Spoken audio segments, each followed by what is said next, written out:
अगर तुम सीरीज को फॉलो कर रहे हो तो ठीक, अभी हम लोगों ने इससे पहले देखा था कोरिलेशन, और उसके बाद जो टॉपिक आता है वो है रैंक कोरिलेशन।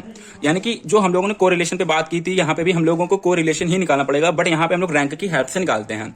अब ये जनरली वहां पे यूज किया जाता है जब हम लोगों के पास जो डेटा है वो क्वांटिटी में ना होके क्वालिटी में होता है। ठीक है, पहले देखते हैं किसका सवाल कैसे लगेगा। ठीक है, तो सबसे पहले तो सवाल को शुरू करने से पहले हमेशा की तरह सबसे पहले देख लेते हैं कि इसमें क्या करना होगा। तो एक होगा x, उसमें कुछ वैल्यूज होंगी। सपोज मान लिया 4, 7, 9। अब एक y होगा, उसमें कुछ वैल्यूज होंगी, फॉर एग्जाम्पल 1 और 7। ठीक है, कुछ भी मान ले रहा है, और उसके अलावा 3। ये होगी वैल्यूज। ठीक है, अगर इन वैल्यूज में देखा जाए सबसे ज्यादा किसकी है, मतलब सबसे ज्यादा नंबर कौन सा है, तो ये, उसके बाद ये, फिर कौन है, ये। यानी कि अगर रैंक दी जाए, मान लो यही ये नंबर होते किसी के, तो हम लोग इसे रैंक 1 देते, इसे रैंक कितनी देते, 2, और इसे 3 देते। और इसमें भी रैंकिंग होगी, इसमें भी सबसे पहली रैंकिंग इसको मिलेगी, 7 सबसे ज्यादा है, फिर 3 को, फिर 1 को, यानी कि इसको रैंक मिलेगी 3। तो ये तो रही रैंक की बात। अब देखते हैं कि इसका सवाल कैसे लगेगा और कैसे होगा। तो सबसे पहले तो ये कि हम लोगों के पास क्या होगा, x होगा और y होगा, और इनकी जो वैल्यूज होंगी वो हम लोग लिख लेंगे। सपोज अगर हम लोगों को दिया गया है 3, 8 और सपोज 2, और y की वैल्यू दी गई है मान लो 2 और 5, मतलब कुछ भी हो सकता है, ये एग्जाम्पल ले रहा हूं 8। ठीक है, तो जो सबसे पहला काम है कि हम लोगों को निकालना है R1।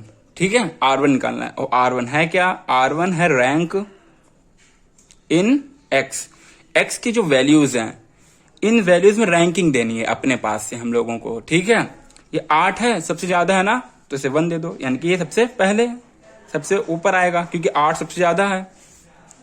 8 के बाद यानी कि अगर किसी का नंबर 8 है वो सबसे ऊपर ही तो होगा, यानी कि 1। फिर कौन होगा, 3 वाला, तो इसे रैंक 2 दे दो। फिर कौन होगा, ये 2 नंबर वाला जिसके सबसे कम नंबर है। ठीक है, इसकी रैंक हो गई 3। फिर हम लोग निकालेंगे R2। दो x और y हैं, तो पहले R1 निकलेगी और R2 निकलेगी। ठीक है, अब डेटा दो का ही डेटा दिया जाता है सिंपली। तो जो R2 होगी वो होगी rank in y, rank in y। अब जो y की वैल्यूज हैं ये इनमें रैंकिंग करेंगे। ये एग्जाम्पल है, अभी सवाल दिखाता हूं। ठीक है, तो ये जो y की वैल्यूज है इनमें रैंकिंग देखेंगे। सबसे ज्यादा कौन है, 8, तो 8 को रैंक देंगे 1, सबसे ज्यादा है उसके। फिर रैंक 2 देनी है तो 5 वाले को देंगे, क्योंकि 8 के बाद कौन है, 5। फिर सबसे कम किसका नंबर है, 2, मतलब ये है, ये इसकी रैंक कितनी होगी, 3। जैसे कि एक के नंबर आए 8, एक के नंबर आए 5, एक के नंबर आए 2, तो इसकी पहली रैंक, इसकी दूसरी रैंक, इसकी तीसरी रैंक, वैसे ही देनी है। तो इसकी 1, इसकी 2, इसकी 3, तो ये तो ही रैंक। इसके बाद हम लोगों को एक कॉलम बनाना है R1 माइनस R2 इस नाम से। अब जो ये कॉलम हम लोग R1 माइनस R2 नाम से बनाएंगे, इसे हम लोग कंसीडर करेंगे D। क्या मानेंगे, D। सिंपली जो हम लोगों ने R1 निकाली है और ये R2, इनको क्या कर देंगे, माइनस कर देंगे। R1 माइनस R2 यानी कि 2 माइनस 3 क्या मिलेगा, -1। 1 माइनस 2 क्या हम लोगों को मिलेगा, 2 माइनस ये कर दिया, ये हो गया, ये भी -1। अब 3 माइनस 1 कर देंगे तो हम लोगों को क्या मिलेगा, 2, यानी कि D निकला। उसके बाद क्या करना है, D का स्क्वायर कर देना। ये जो वैल्यू आई है इसका क्या करना है, स्क्वायर करना है। तो 1 का स्क्वायर 1, यहाँ पे 1 का -1 का स्क्वायर 1, यहाँ पे भी -1 है, यहाँ पे भी -1 है। और -1 का स्क्वायर जब करेंगे तो क्या मिलेगा हम लोगों को, 1।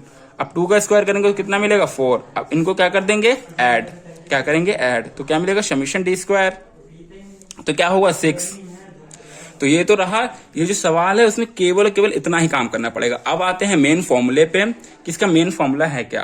तो सबसे पहले तो ये कि जो को रिलेशन है उसे डिनोट किससे करते हैं हम लोग, R से।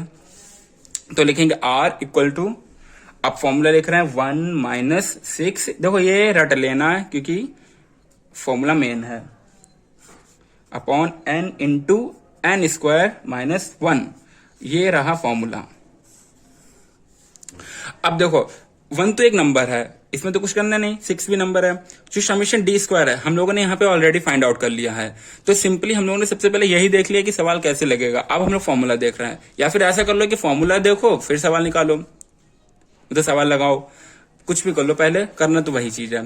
तो यहाँ पे समेशन डी स्क्वायर ऑलरेडी हम लोगों ने निकाल लिया। और पिछले जब कर्व फिटिंग वगैरह बताई थी तब भी हमने बताया था कि ये एन क्या होता है। जो डेटा है वो कितना है वो एन से डिनोट करते हैं उससे। जैसे कि एन क्या है, एक वैल्यू ये है, एक वैल्यू ये है, एक वैल्यू ये है। कितनी वैल्यूज हैं? 3। तो एन कितना होगा हम लोगों का? 3।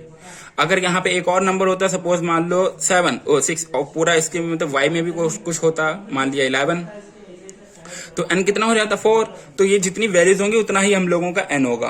तो सिंपली इस फॉर्मूले में हम लोग वैल्यू पुट करेंगे, 1 को 1 लिख देंगे, 6 को 6 लिख देंगे, समेशन डी स्क्वायर जितना आया होगा वो लिख देंगे। कितना हम लोगों को 6 मिला था, ठीक है। एन की वैल्यू कितनी है हम लोगों की? 3, तो 3 लिख दिया। 3 ये इंटू है, इंटू लगा दिया। 3 का स्क्वायर कितना आएगा? 3 का स्क्वायर 9 माइनस 1। अब इसको कैलकुलेट करेंगे, जो भी आएगा वही हम लोगों का क्या होगा? आंसर होगा, ठीक है। अब इसका एक सवाल देख लेते हैं कि सवाल कैसे लगेगा। जैसे कि हमने यहाँ पे ऑलरेडी एक सवाल लगा रखा है। तो यहाँ पे क्या लिखा है? Calculate the rank correlation coefficient. पहली बात तो ये है, ये जो लिखा रैंक कोरिलेशन, ये सवाल में लिखा ही लिखा होगा, ठीक है। तो सबसे पहले यहाँ पे देखो x की ये वैल्यूज दी गई हैं और ये y की वैल्यूज दी गई हैं। हम लोगों ने x की वैल्यूज को एज इट इज लिखा और y को, तो जैसे कि अभी हम लोगों ने पीछे किया था वही चीज यहाँ पे करा। रैंक इन x, जो x है इसमें रैंकिंग करी है। तो इसमें सबसे ज्यादा वैल्यू कौन सी है हम लोगों की? 24। तो रैंक 1 दे दी। उसके बाद ढूंढने की सबसे ज्यादा 24 के बाद कौन है? तो 22, इसको 2 दे दी। फिर कौन है हम लोगों के पास है? उसके बाद ये 17 को 3 दे दी। तो यही हम लोगों को देखना है। ये कोई हैवी टास्क है नहीं तुम्हारे लिए, तो सिंपली ये रैंकिंग लिख देना। फिर रैंक इन वाई में जो जितनी वैल्यूज है उनको रैंकिंग देना, 1 2 3, यानी कि ये तो वो खुद ही से देखना पड़ेगा। सबसे ज्यादा, उससे कम, उससे कम, उससे कम, और रैंकिंग देते रहना। फिर डी निकाला, जैसे कि अभी हम लोगों ने देखा था। डी निकालने के लिए क्या करते हैं? R1 minus R2। तो 9 माइनस 9 0, 5 माइनस 3 2। सिंपली सारे माइनस कर देंगे। 3 minus 1 7 minus 8, 4 minus 7 1 minus 4, 6 minus 6 और 2 माइनस 5। डी निकलेगा।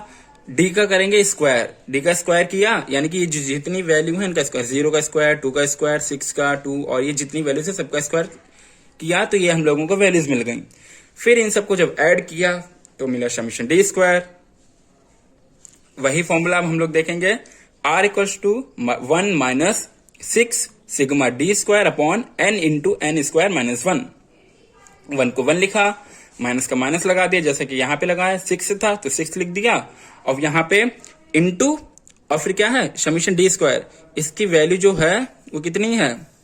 72। कितनी? 72। तो यहाँ पे क्या लिख दिया? 72। समेशन डी स्क्वायर 72 अपॉन क्या है? n कितना है हम लोगों के पास? 9। देखो 1 2 3 4 5 6 7 8 9, यानी कि n कितना है हम लोगों का? 9। तो वही चीज 9 इंटू 9 स्क्वायर माइनस 1। अब ये हो जाएगा 9 स्क्वायर माइनस 1, और 9 का स्क्वायर कितना होता है? 81। 81 माइनस 1, 81 में से जब 1 चला जाएगा 80 मिलेगा हम लोगों को। इसको कैलकुलेट करना है, कैलकुलेटर से चाहे खुद से कर लेना। और फिर जो हम लोगों को आंसर मिलेगा वो कितना मिलेगा?